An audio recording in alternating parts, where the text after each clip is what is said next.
This is the fifth of the DC Heroes and Villains Partworks collection.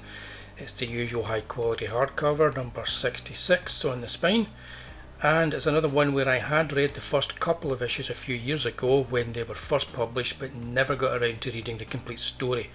I was initially put off by the characterisation of Batman and the opening action scene, which is actually very well done, but I'll get back to that in a wee bit.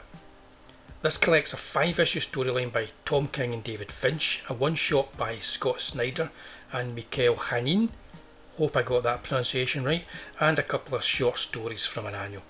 After reading Greg Rucka's Wonder Woman, it was a breath of fresh air to read a fast-paced story where the action drives the narrative, mostly helps define the characters, and the main character isn't a preachy bore like Rucka's Wonder Woman was.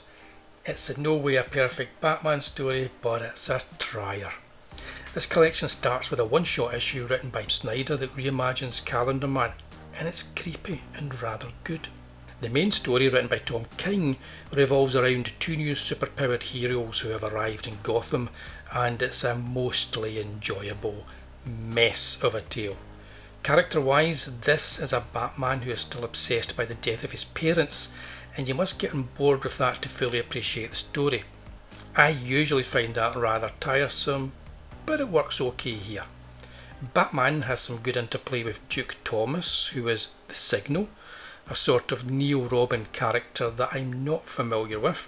I've lost track with all the Robins, ex-Robins, dead Robins, etc., but he seems interesting enough and plays the faux Robin role well.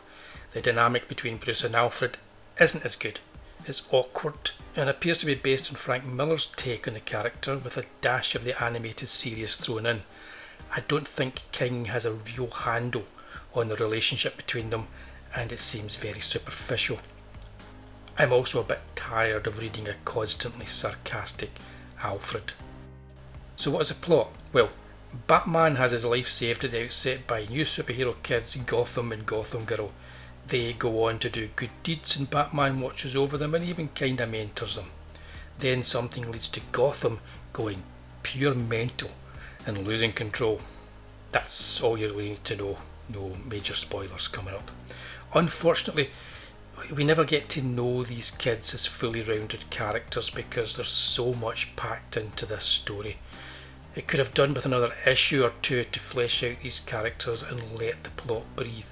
There's also a whiff of watered down Garth Ennis about them, like they should be in The Boys and not Batman.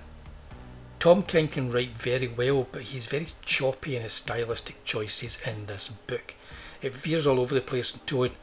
However, I quite enjoyed that as it felt like a writer trying to find the right voice for the character.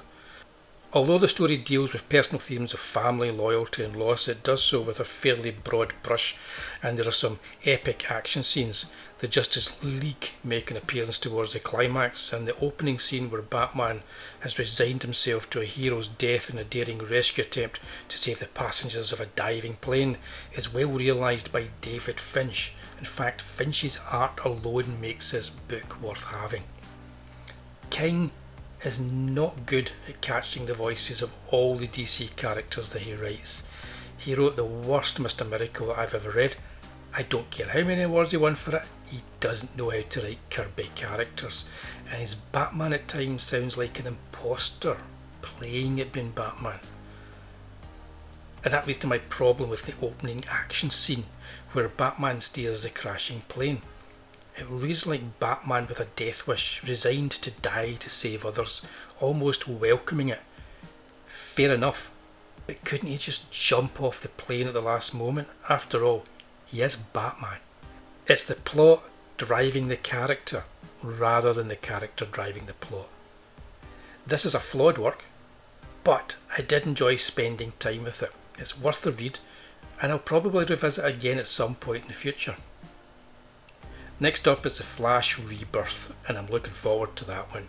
If you don't want to miss it, subscribe to the channel and follow me on my DC Heroes and Villains adventure. And if you enjoyed this video, please give it a like. Cheers.